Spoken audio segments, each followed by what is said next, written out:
Hello, bienvenue à vous. Nous voici pour la prochaine session.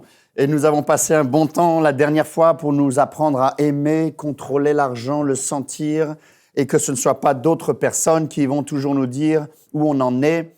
Et comme je vous le disais, l'argent maintenant est dématérialisé, mais nous, maintenant, on est devenus les patrons, les directeurs. C'est nous qui allons dire à nos dépenses où elles vont aller, à notre épargne où elles vont aller, à nos dollars où ils vont aller. Et pour pouvoir se faire, pour que cela puisse se faire, il faut faire un budget. Et vous allez me dire, « Ah non, pas un budget !»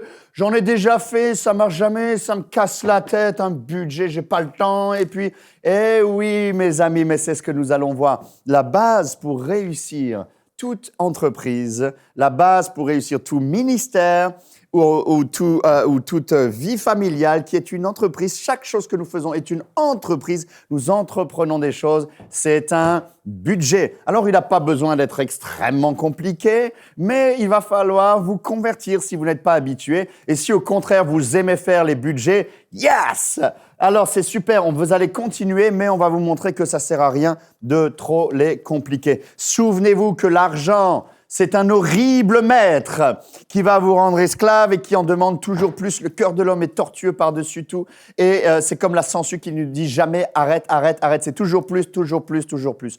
Quand on commence à dépenser, on commence à aimer ça, on en veut toujours plus. C'est comme l'ours avec le miel. Alors, par contre, l'argent, c'est un excellent serviteur. Et nous devons l'enseigner pour que non seulement il soit serviteur de nos familles, serviteur de nos projets, de nos entreprises, mais surtout serviteur du Seigneur. Alléluia. Et donc, vous devez savoir que le budget, ça sert à avoir comme une cible, un but. Je vous avais expliqué ce qu'était le mot péché dans la parole de Dieu. Le mot péché, ça veut dire manquer la cible, c'est-à-dire que ce n'est pas bien ou mal, c'est manquer la cible. Et quand on manque la cible, on n'arrive à rien. Donc, il faut que chaque euro, chaque dollar qui rentre dans notre famille est une cible. Sinon, nous allons pécher, c'est-à-dire nous allons faire des erreurs. Le mot péché veut dire erreur dans la langue de Jésus en araméen. Et évidemment, c'est la répétition des erreurs qui fait que nous nous plantons, comme disait Einstein, je répète sa citation, la définition de la folie, c'est de continuer à faire les mêmes choses en espérant un résultat différent. Alors maintenant, ça n'est plus le cas. Nous allons dire, OK, j'ai eu des dettes, je ne vais pas me culpabiliser, j'ai peut-être une grosse montagne ou peut-être une petite montagne à remonter. C'est ce que nous allons voir comment faire, mais surtout, je vais commencer à faire un budget parce qu'un budget, c'est dire à mes dollars là où on va aller. Et c'est ce que disait John Maxwell. Le budget, c'est simplement cela. C'est vous dites à vous, à chaque dollar, à $1, à $20, vous lui dites, écoute mon petit père, tu vas aller là où moi je te dis. Parce que l'argent, c'est comme un flot, c'est une rivière, ça coule. Ça passe de vous à un autre, un commerçant, un autre, etc. Ça court partout. Regardez, si vous regardez une fois la bourse, c'est incroyable. Ça va à une vitesse phénoménale, n'est-ce pas? Mais alors vous allez l'attraper et dire, hop, toi tu viens ici et je crois que j'ai ici une épargne parce qu'un jour, j'aimerais faire un home cinéma. Oh! Oui, vous avez le droit de faire quelque chose de sympa dans un budget. Il suffit simplement, on ne va pas vous dire que vous n'avez plus le droit de rien acheter, que tout doit être sérieux, etc. Non, on va vous dire que le budget, c'est de dire à lui où il va. Si vous avez envie un jour de vous acheter un home cinéma, on ne va plus le faire avec les cartes de crédit, on va le mettre là-dedans, il se baladait comme ça et hop, celui-là, il ne se retrouvera pas à Starbucks, il ne se retrouvera pas à McDonald's, celui-ci, c'est mon home cinéma. Alors, je le garde ici et voilà ce que veut faire le budget. Alors, vous allez voir qu'un budget, ça peut être vraiment ennuyant ou ça peut être fun. Et c'est ce que je veux vous aider à faire parce que c'est très important. Souvenez-vous que la manière dont nous gérons notre argent est une indication pour le Seigneur de là où est notre cœur, là où est notre attitude. Souvenez-vous, ce n'est pas que l'argent soit mal, mais c'est là où notre cœur est attaché, que nous démontrons, Seigneur, là où est ton cœur, là aussi est ton trésor. Nous voulons donc montrer au Seigneur que nous pouvons le contrôler parce que maintenant, eh bien, nous allons pouvoir lui montrer aussi que plus tard, il pourra nous donner plus. Souvenez-vous, on le dit encore maintenant, je vais toucher mon salaire. Ça, c'est quelque chose d'important. Et pour bien gérer les finances, eh bien, j'aimerais revenir un peu là-dessus. Et Dave Ramsey nous a enseigné là-dessus à des millions de gens que c'est très important de revenir avec la capacité de toucher, n'est-ce pas, de toucher. Et c'est pour ça qu'on vous parle beaucoup de cash. Beaucoup de gens ne vont pas être d'accord avec ce qu'on vous dit, surtout pas les banquiers, parce qu'eux, ils veulent dématérialiser. Maintenant, en France, vous n'avez plus le droit de presque d'utiliser du cash. Mais essayez de le faire autant que vous le pouvez, parce que la Bible dit un jour viendra où ne pourront ni acheter ni vendre. C'est pourquoi? Parce qu'ils veulent tout contrôler. Mais avant, on disait toucher le salaire. Pourquoi? Parce qu'on touche, vous voyez? Tu allais travailler à la fin de la semaine, et avant, c'était même jour après jour. Tu travaillais dur toute ta journée, et à la fin, on te donnait, et tu savais que ce que tu avais fait, tu avais ton salaire, ce qui veut dire ta récompense. Mais maintenant, on donne presque plus rien aux gens. Ou alors, il y a ceux qui prennent tout, ou alors ceux qui n'ont plus rien. Alors, il est important de comprendre que cette valeur-là a une valeur, et vous devez apprendre à le toucher comme on l'a appris pour les enfants. Je vous ai montré comment on pouvait leur mettre de l'argent dans une enveloppe de dépenses, n'est-ce pas, pour qu'ils puissent apprendre la valeur de l'argent. Je ne voulais pas dire qu'ils doivent s'acheter leur propre nourriture ou leurs propres vêtements. Ça, c'est le rôle des parents. Mais je vous parle de tout ce qui n'est pas nécessaire. Apprenons de nouveau à nous avoir une relation avec l'argent où c'est nous qui allons le toucher, où c'est nous qui allons leur dire ce qu'ils doivent faire. Alors, vous allez pouvoir, bien sûr, le voir sur les documents que nous vous avons mis à télécharger ici. Vous aurez 3 documents. Le budget zéro. Qu'est-ce que c'est que ce budget zéro? Le budget zéro, c'est-à-dire que vous allez faire d'abord les dépenses mensuelles. Essayez d'être le plus précis possible, mais ne soyez pas non plus exagérés. Vous pouvez faire des groupes de dépenses. Mais on essaie de mettre le plus de possible pour ne rien oublier, ne pas avoir de mauvaises surprises. D'accord? Donc, alors, au début, vous allez voir, nous avons ce que nous gagnons. Vous devez prendre toutes les ressources du foyer, n'est-ce pas? Et ensuite, vous allez prendre toutes les dépenses que vous allez mettre. Vous avez remarqué que dans notre budget, parce que nous sommes chrétiens, nous aimons Jésus-Christ, qu'est-ce qu'on a mis dans la ligne 1? On a mis donner. Alléluia. On a mis la dîme minimum. La dîme, je vous encourage à le faire. Si vous n'y croyez pas, faites autre chose. Mettez les dons que vous avez prévu de faire. On va pas faire une bataille théologique. Mettez à part dès le premier jour de la semaine, dit la parole de Dieu, ce que vous avez prévu pour le Seigneur. Donc, dès que l'argent arrive, vous pouvez faire sur le net ou sur le gros, on ne va pas se disputer là-dessus, parce que déjà, il n'y a que 3% à 5% des gens qui donnent leur dîme. Donc déjà, si tu donnes quelque chose à Jésus, on sera déjà bien content, mais au plus tu donnes, au plus tu récolteras. Ça, tu verras plus tard, parce que tout le but de ce qu'on vous apprend là, c'est de pouvoir donner dans votre passion. Si vous avez un hôpital pour les enfants, donnez à l'hôpital pour les enfants. Si vous voulez faire un garage de mécanicien pour offrir aux missionnaires, donnez dans votre garage pour offrir aux missionnaires. Il y a plein de choses où on peut donner. C'est pas que l'église locale, il y a l'église locale, mais il y a aussi surtout donner. Mais la dîme, elle va d'abord là pour ceux qui vous nourrissent tous les jours. Et si vous avez une bonne église locale, il faut que vous donniez. Mais il y a aussi les missionnaires, il y a aussi les ministères comme enseigne-moi.com qui font un travail extraordinaire dans le monde et d'autres encore, n'est-ce pas? Il faut soutenir tous ces gens-là. Donc, on le met dans la première ligne parce que la Bible dit la dîme m'appartient. On y reviendra bientôt, évidemment, donc je ne vais plus en parler. Donc, vous mettez d'abord ce que vous voulez donner et ensuite, vous prenez tout ce qui arrive. Et dans le budget zéro, vous verrez que vous pouvez cliquer, n'est-ce pas, dessus. C'est juste une image, bien sûr. Vous pouvez le faire sur Excel ou sur votre ordinateur. Mais c'est bien au début de commencer à le faire par écrit pour l'écrire, vous savez, pour comprendre. Et je vous assure que quand vous allez commencer à voir, ah oui, la télévision, ah, Internet, ah, les chaussures, ah, le gaz, ah, l'électricité, vous regardez, ça fait quand même des pages. Et là, vous vous dites, oh là là là là, tout ça. Eh oui, il y a de quoi faire peur parfois, n'est-ce pas, dans le monde dans lequel on vit. Alors, dans ce budget, n'est-ce pas, vous allez d'abord le faire. Alors, au début, il ne sera pas parfait. Pendant les 3 premiers mois, ça, vous n'allez jamais réussir à vraiment l'équilibrer. Mais ça, c'est pas grave. On est à l'école, on a toute la vie pour le faire. La question, c'est qu'il faut commencer et ne jamais s'arrêter. C'est ce que je vous le dis. Mais à la fin, vous faites ça et normalement, dans ce budget zéro, vous pouvez écrire à zéro, là, et vous devez arriver à zéro. Ça veut dire quoi? Ça veut dire que, par exemple, s'il vous reste 1000, allez, on va prendre un grand chiffre pour faire plaisir, n'est-ce pas? À la fin, vous avez payé toutes vos dépenses, il vous reste 1000. Hey! Ça, c'est une bonne nouvelle. Alors, vous faites quand même un budget zéro. C'est-à-dire qu'à la fin, à chaque fois que vous avez une somme, vous allez apprendre à faire un budget zéro. Vous voulez quand même arriver à zéro. Alors, qu'est-ce que vous vouliez faire? Ah, alors vous faites votre réunion avec votre femme, n'est-ce pas? Et dire, qu'est-ce qu'on fait avec les 1000? Hey, mes chéris, on avait dit, ça fait quand même longtemps qu'on n'a pas fait, on voudrait faire notre voyage de noces. Hey! Alors, on peut les mettre, si on veut, dans le voyage de noces. On ne le laisse pas sur le compte où il peut s'évaporer quelque chose. On fait pas le voyage de noces, l'anniversaire de mariage, voulais-je dire. N'est-ce pas? Alors, et puis, on le met dans anniversaire de mariage. Ou alors, vous pouvez dire, on va mettre 100 parce qu'on voulait faire une offrande particulière. On voulait aussi épargner un peu plus pour la retraite. Donc, on va allonger un peu plus la retraite.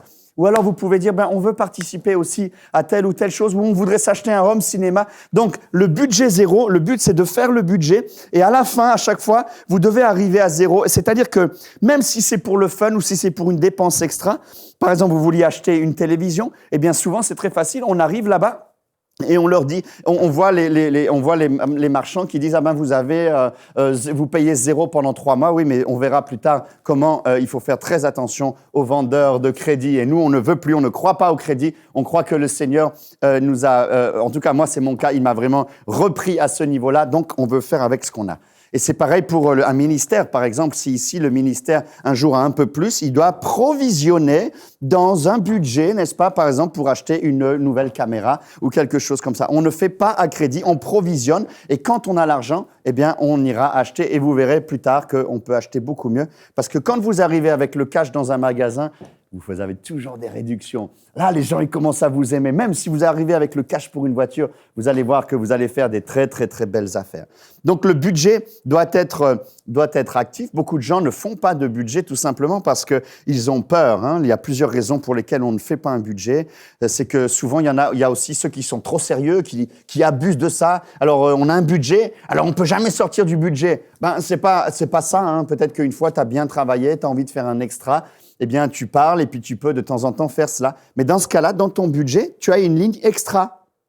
Vous voyez, ce n'est pas que vous ne pouvez rien faire de plaisant dans la vie, mais vous devez dire à vos euros et à vos dollars où ils vont. Donc, ayez toujours une ligne extra. Et puis, vous pouvez même mettre une ligne, par exemple, si c'était nous, Freddy ou Maria. Et puis, quand on peut, on met un peu de spending money qu'on a toujours dans la poche. Vous voyez, moi, j'ai toujours un peu de quelques dollars. Je dépense pas beaucoup, donc c'est pas beaucoup, mais j'ai toujours quelques dollars. Comme c'est mes dollars à moi, c'est mon argent de poche, c'est mon spending money. Eh bien, je fais ce que je veux. Un jour, j'ai envie justement d'aller à Sport Chalet. Je veux m'acheter des nouvelles chaussures. Eh bien, je vais pas prendre dans le budget de la famille pour faire une dispute dans la famille. Maintenant, c'est fini, ces choses-là. Maintenant, ce que je vais faire, je vais dire combien j'ai. Je vais là, et puis si c'est 32 dollars, j'ai dit, je suis désolé, j'ai que 31 dollars. Ah, mais monsieur, faites une carte. Ah non, madame, moi, je fais pas de carte, je suis désolé, tant pis. Bon, attendez, je vais voir mon manager. Et alors, vous allez la voir à 1 dollar, 5 dollars, vous allez même faire encore une même. Et sinon, vous le laissez, vous dites, je viendrai plus tard, quand j'aurai mon spending money. Et tu peux te faire plaisir, mais avec ton budget à toi qui était là. Comme ça, tu rentres et tu es un bon père, tu n'as pas déséquilibré, tu n'as pas pris l'argent de la nourriture. Et donc, c'est très important. Il faut ne pas avoir peur parce que on peut avoir vraiment peur parfois des budgets, mais c'est quand même très important. John Maxwell disait, je vous le répète, c'est là que le budget, c'est simplement de dire à votre argent où il doit aller, plutôt que de le regarder se balader comme ça, n'est-ce pas? Ou de se demander, où est-ce que c'est parti? Et on dit souvent ça s'est vraiment envolé comme de la fumée, on dit souvent. Zig Ziglar disait cela aussi. Si vous ne visez nulle part, vous n'atteindrez rien du tout. Ça, c'est vrai, on n'atteindra rien du tout.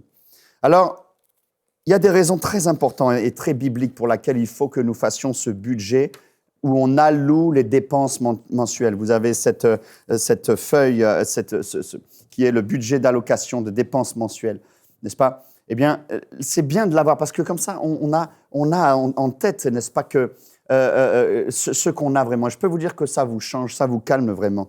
Mais il y a plusieurs raisons. Quand on fait un plan qui est écrit comme cela en avance, la plupart du temps, ça évite les crises. Et quand, dans une famille chrétienne, on évite les crises, on peut investir dans l'amour, dans la joie, dans le plaisir. Et en général, on est plus surpris. Vous allez dire, oui, mais il faut donner au Seigneur. Oui, mais vous avez déjà donné au Seigneur, puisque c'est la première ligne. Et de temps en temps, si vous avez prévu de faire des offrandes spéciales, vous mettez une ligne offrande spéciale. Vous ne laissez personne vous influencer un jour. Oui, donnez maintenant. Si vous donnez 1 000 €, le Seigneur vous multipliera par 100 maintenant. Eh bien, vous dites, c'est gentil, monsieur le prédicateur, mais je vais d'abord voir avec ma femme. Et vous rentrez chez vous, vous regardez votre argent. Si Dieu vous dit, OK, donne les 1 000 €, vous regardez dans ce que vous les avez mis. Parce que vous avez été intelligent, vous avez mis offrande spéciale. Vous n'êtes pas obligé de le donner le premier jour. Vous pouvez décider de le donner une fois par an et de le donner à la fin du mois. Vous inquiétez pas, les églises ont toujours besoin d'argent, les missions aussi. Mais vous, maintenant, vous ne vous laissez plus influencer. Vous allez apprendre à être super généreux. Peut-être qu'un jour, vous donnerez 90% de tout ce que vous allez gagner parce qu'on va voir comment recréer de la richesse. Après, vous créez de la richesse, donc vous allez devenir riche parce que la Bible dit que c'est la volonté de Dieu que vous soyez la tête et non la queue. Dieu veut vous prospérer à tous égards comme prospère l'état de votre âme, mais pas sous l'influence ni sur la manipulation. Donc, c'est très important maintenant de ne plus vivre dans la crise. Et je voudrais maintenant vous donner un principe qui est très important et qui est un principe biblique qui va peut-être casser ces gens et qui va vous donner du pouvoir face à ceux qui veulent vous manipuler, qu'ils soient des banquiers, qu'ils soient des vendeurs, qu'ils soient des familles qui viennent pleurer parce que vous êtes bien et puis eux, ils sont pas bien, qu'ils soient l'alcoolo de la famille qui vient, qui dit « Oh, viens m'aider un peu, je suis triste, je suis fatigué, j'ai plus rien ». Il y a un moment donné, vous allez devoir apprendre à dire « Non, mon petit père, moi je t'ai déjà aidé une fois, maintenant c'est pas dans mon budget, je verrai pour le mois prochain ». Vous savez, parfois aimer avec responsabilité, c'est beaucoup mieux aimer. Alors, il y a un principe qu'on appelle le principe des 4 murs, n'est-ce pas? Qui sont les 4 dépenses minimales, n'est-ce pas, et de base, que nous devons faire en premier. Et là, je vais vous dire quelque chose qui va peut-être en surprendre certains, qui va en énerver d'autres, certainement, et qui va en réjouir des milliers d'autres. Alléluia. La Bible nous dit dans 1 Timothée, au chapitre 5 et au verset 8, et j'aimerais vraiment insister sur ce texte. Si quelqu'un n'a pas soin des siens, ne prend pas soin des siens, on peut traduire aussi ne pourvoit pas aux siens, et principalement, c'est-à-dire en tout premièrement, dites avec moi, premièrement, de ceux de sa famille, il a renié la foi et il est pire qu'un infidèle. Waouh! Je répète cela, si quelqu'un n'a pas soin des siens, et principalement de ceux de sa famille, il a renié la foi et il est pire qu'un infidèle. Lorsque, moi, on m'avait éduqué le contraire à l'école biblique, etc. Alors, tout ce qui rentrait, on donnait. Je me souviens, un jour, on a fait une grande campagne et puis on avait épargné enfin un petit peu pour la cuisine. Et puis, il y avait un trou et puis sur l'estrade, je me suis retourné. J'ai regardé ma femme, j'ai dit, on donne la cuisine. Et elle me dit, non, ça faisait des années qu'elle voulait une cuisine. Non, elle me dit non. Je dis, allez, non. Puis après, elle dit, ma femme, c'est une femme de Dieu. Elle a dit, si tu l'as à cœur, chérie, fais-le. Alors, on a fait le chèque et on a mis la cuisine. Et puis après, en rentrant à la maison, je sentais bien qu'elle était contente d'avoir donné au Seigneur, mais elle était aussi blessée. Et j'avais blessé ma femme.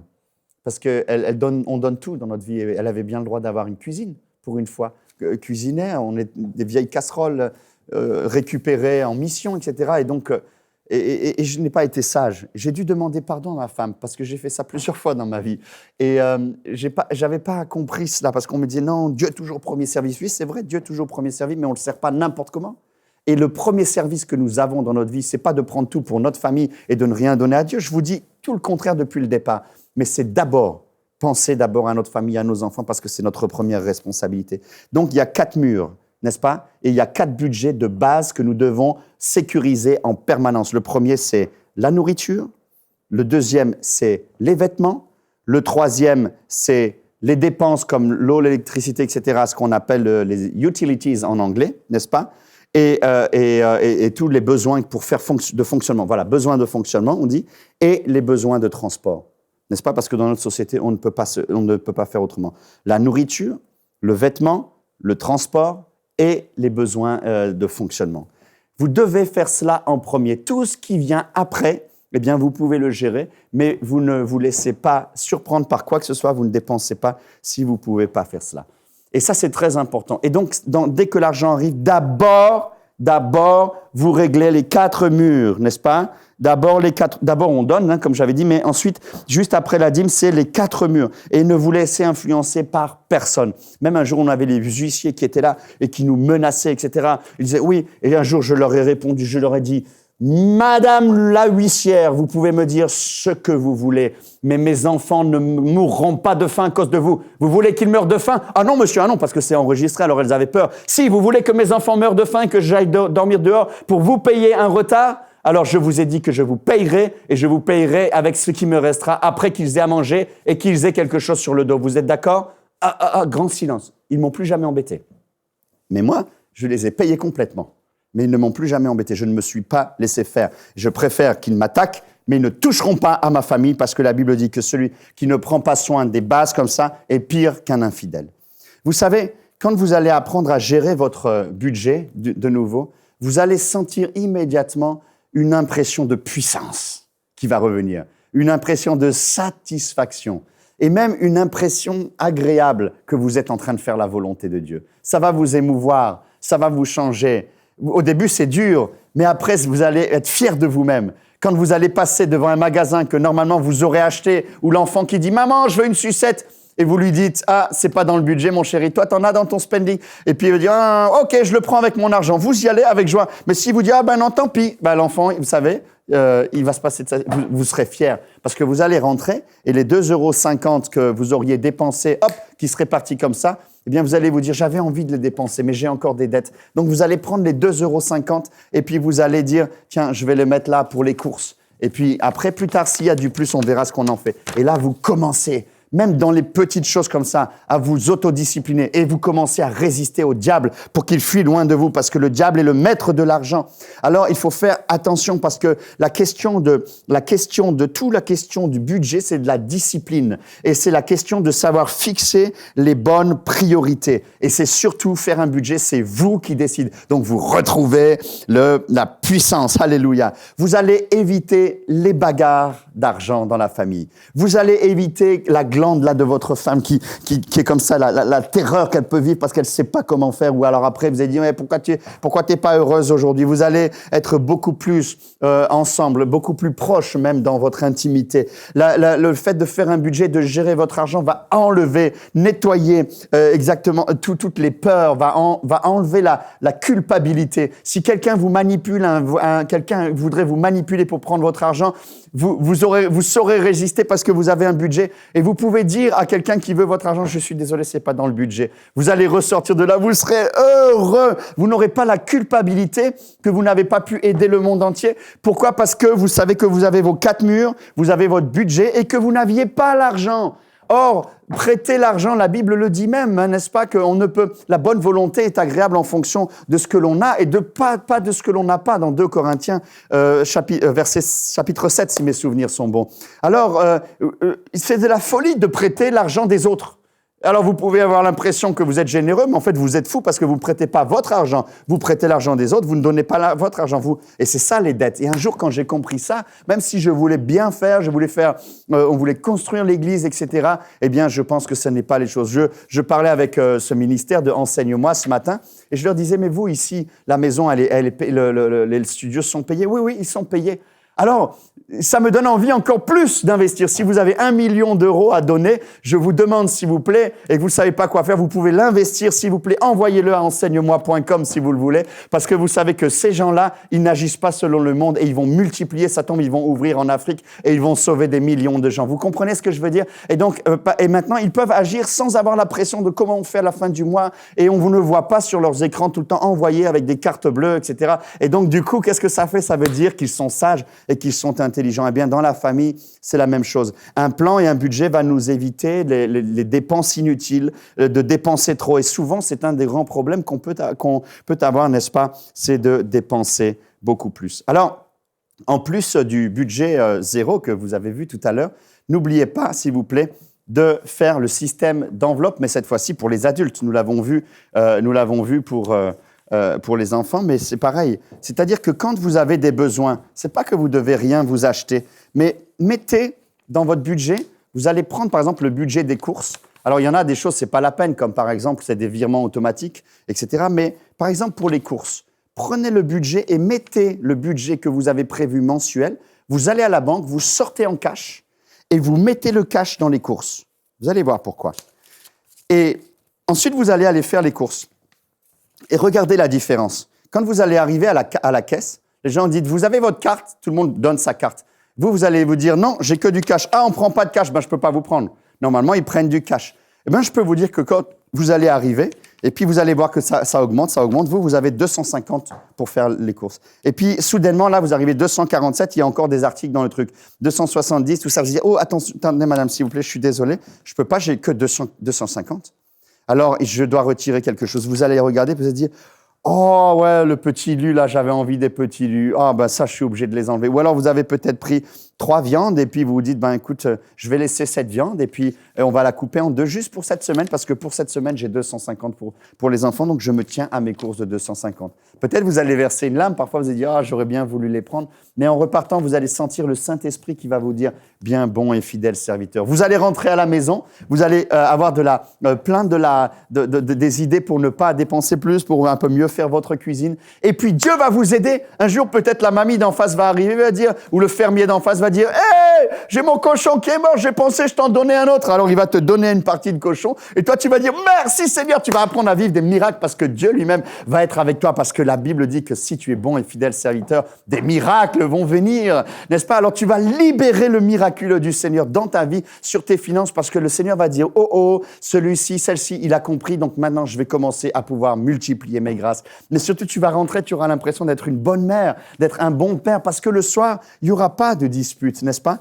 Donc il y a des dépenses dans lesquelles, comme ça, dans vos budgets, s'il vous plaît, retirez le cash pour que vous puissiez sentir l'argent. Souvenez-vous, toucher son salaire. Il faut le toucher pour savoir combien vraiment on a fait. Ça, c'est particulièrement vrai pour tout ce qui concerne les vêtements. Comme c'est facile quand on va faire les soldes. En ce moment, c'est les soldes, n'est-ce pas? Régulièrement, c'est les soldes, n'est-ce pas? Eh bien, voilà comment on fait. Alors, on dit, tiens, et puis on prend une paire de chaussures parce qu'elle était à moins 80%. Elle est peut-être à moins 80%, mais si c'est dans le budget, tu te prends ta deuxième paire. Et si c'est dans le budget, prends-toi 10 paires. C'est pas le problème. Mais si c'est pas dans le budget, même si c'est à moins 80%, tu te dis aujourd'hui, ce sera pour la prochaine fois. Aujourd'hui, c'est pas dans le budget. Donc, faire le budget permet aussi, dans la prochaine réunion de couple que vous faites une fois par semaine ou une fois tous les 15 jours, eh bien, dans ce moment-là, eh bien, ça vous permet aussi d'en reparler. Ça vous permet aussi de rendre grâce au Seigneur et de dire merci Seigneur parce que voilà, tu nous as donné telle occasion. Vous allez voir que le Seigneur va conduire vos pas. Peut-être même que vous allez apprendre à plus chercher les promotions. Et vous allez voir aussi, on verra comment s'enrichir plus tard. La manière d'acheter est quelque chose de très important. Et vous allez pouvoir vraiment donner grâce à Dieu pour la paix. Mais il faut faire régulièrement son budget. Plus tard, vous pourrez le compliquer un peu au fur et à mesure que vos biens grandiront, que vous allez investir dans des maisons, dans des appartements ou que vous allez investir dans des entreprises, parce que la Bible dit que les chrétiens doivent progresser, on ne doit pas rester aux œuvres sociales. Ce n'est pas biblique de rester toute sa vie à la sécurité sociale. Je vous donne un exemple. Un jour, une personne dans une de nos campagnes, c'était à Lisieux à l'époque, s'était levée de sa chaise roulante. Les gens célébraient le Seigneur. On était tellement contents, on avait beaucoup prié. Elle s'est levée de sa chaise roulante. Et puis, à la fin, que vois-je? Quand les gens repartent, je vois qu'on la traîne dans sa... Alors, je fais envoyer quelqu'un, je dis, mais madame, vous n'avez pas été guérie et maintenant vous êtes dans la... Qu'est-ce qui s'est passé? J'avais peur. Et vous voyez, il y a des milliers de gens, il y a les médias, etc. Je me suis dit, qu'est-ce qui se passe? Ils vont dire qu'on manipule, que c'était une fausse guérison, etc. Elle me dit, ah non, mais moi j'ai ma pension, je ne peux pas sortir parce que si je sors et que je marche, eh bien, j'aurai plus ma pension. Boum! Alors là, j'étais scandalisé. Je n'ai rien dit, j'étais vraiment estomaqué, mais j'avais envie de dire que tant pis pour vous. Et en effet, je ne sais pas si elle a gardé sa guérison. Parce que là, elle a insulté le Seigneur. Un chrétien ne doit pas avoir cet esprit de pauvreté. Si Dieu te redonne tes jambes, lève-toi et marche, lève-toi et cours. Deviens un entrepreneur, multiplie pour le Seigneur. Parce que tout ce que nous apprenons, n'est-ce pas, dans les baby steps qui s'affichent de nouveau ici devant nous, en terminant, eh bien, souvenez-vous que la dernière baby step, c'est il y a plus de joie à donner qu'à recevoir. Donner comme des fous, donner comme des gens heureux, donner comme des chrétiens, soyez généreux, n'est-ce pas? Et le Seigneur va faire en sorte que la bonne gestion va provoquer de grandes bénédictions. Alors, vous allez me dire, oui, mais quand on a beaucoup de dettes, comment on fait? C'est impossible à s'en sortir. Et ce sera ce que nous allons voir dans la prochaine session. Mais pour l'instant, je vous demande de méditer, n'est-ce pas? Je vous demande de méditer sur ce projet parce que j'imagine que vous avez de quoi méditer. Que le Seigneur vous bénisse. Nous vous aimons tendrement. Amen. Cette émission est rendue possible grâce au précieux soutien des partenaires d'Enseigne-moi Canal International. Retrouvez tous nos programmes sur emcitv.com.